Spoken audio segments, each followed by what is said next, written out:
Police believe actually they were responsible for 4 different burglaries, including one right here at this barbershop. It's called No Limit Cuts, and it was here at the barbershop where the suspects were caught on video. So let me go ahead now and show you that video. Take a look. You will see 2 people with their bodies and faces covered by what appears to be a jumpsuit of some kind.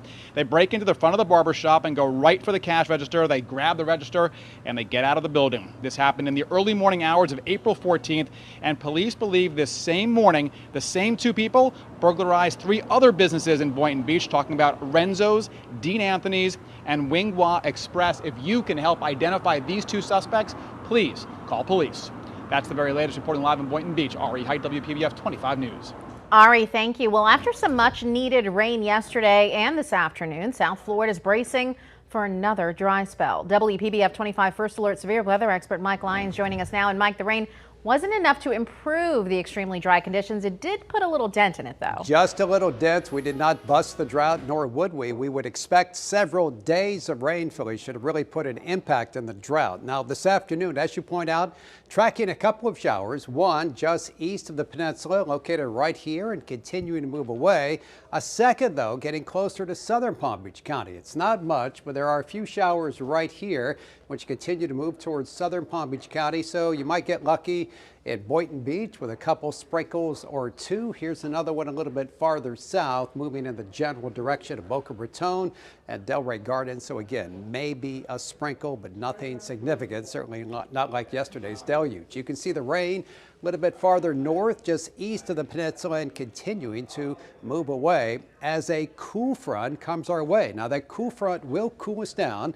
We saw temps today in spots around 90 degrees. We'll have overnight lows 50s and 60s. The problem is that behind that front, incredibly dry air. Look at the water vapor satellite imagery. There's a low pressure system in the upper levels of the atmosphere right over the southern part of Georgia. It's in a perfect spot to take that dry air and funnel it right into our part of South Florida. As a result, Tuesday, Wednesday, Thursday, Friday, into the weekend, maybe next week, no significant rain anytime soon here in South Florida. So the drought increases and the brush fire danger continues to go up. We'll talk more about the dry weather across South Florida when I'm back with South Florida's Most Accurate in a couple minutes.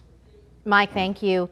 In Martin County, deputies are investigating a bad crash in Palm City. Right now, Murphy Road is shut down while crews clear that wreck. We know there are some injuries, but we're still working to figure out how many people are hurt.